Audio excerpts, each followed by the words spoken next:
क्षिप्रा, जिसे क्षिप्रा के नाम से भी जाना जाता है, मध्य भारत के मध्य प्रदेश राज्य में एक नदी है। नदी धार जिले के उत्तर में निकलती है और मालवा पठार के पार उत्तर में बहती हुई मंदसौर जिले में एमपी राजस्थान सीमा पर चंबल नदी में मिल जाती है।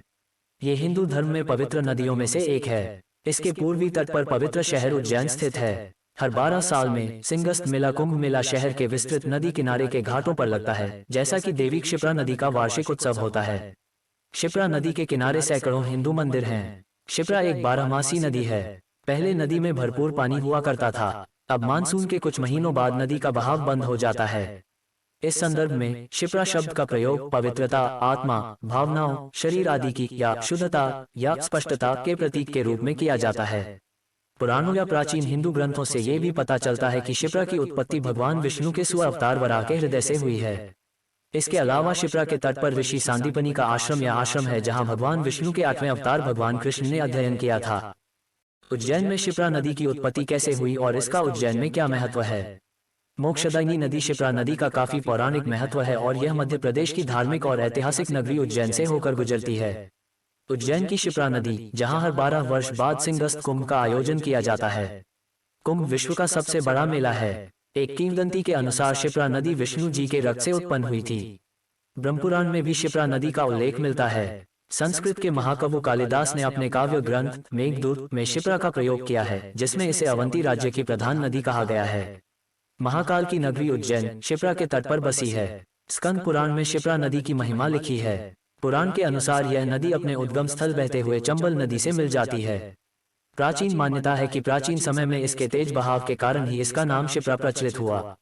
क्षिप्रा नदी का उद्गम स्थल मध्य प्रदेश के महू छावनी से लगभग 17 किलोमीटर दूर जानापाव की पहाड़ियों से माना गया है। ये स्थान भगवान विष्णु के अवतार भगवान परशुराम का जन्म स्थान भी माना गया है। क्षिप्रा नदी की उत्पत्ति के बारे में एक पौराणिक कथा का उल्लेख हिंदू धर्मग्रंथों में मिलता है। बहुत समय पहले भगवान शिव ने ब्रह्म कपाल लेकर भगवान विष्णु से भिक्षा मांगने पहुंचे। तब भगवान विष्णु ने उन्हें अंगुली दिखाते हुए भिक्षा प्रदान की। इस अशिष्टता से भगवान भोलेनाथ नाराज हो गए और उन्होंने तुरंत अपने त्रिशूल से विष्णु जी की उस अंगुली पर प्रहार कर दिया। अंगुली से रक्त की धारा बह निकली, जो विष्णुलोक से धरती पर आ पहुंची, और इस तरह ये रक्त की यह धार क्षिप्रा नदी में परिवर्तित हो गई। क्षिप्रा नदी के किनारे स्थित घाटों का भी पौराणिक महत्व है, जिनमें रामघाट मुख्य घाट माना जाता है। कहते हैं भगवान श्रीराम ने पिता दशरथ का श्राद्ध कर्म और तर्पण इसी घाट पर किया था। इसके अलावा नरसिंह घाट, गंगा घाट, पिशाचमोचन तीर्थ, गंधर्व तीर्थ भी प्रमुख घाट हैं।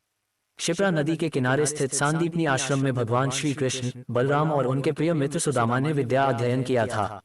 हिंदू धर्मग्रंथों में वर्णित है कि राजा भर्तृहरि और गुरु गोरखनाथ ने भी इस पवित्र नदी के तट पर तपस्या से सिद्धि प्राप्त की।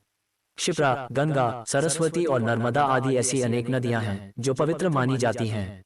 ये नदियां ना तो मैली होती हैं और ना ही इनका जल अशुद्ध होता है।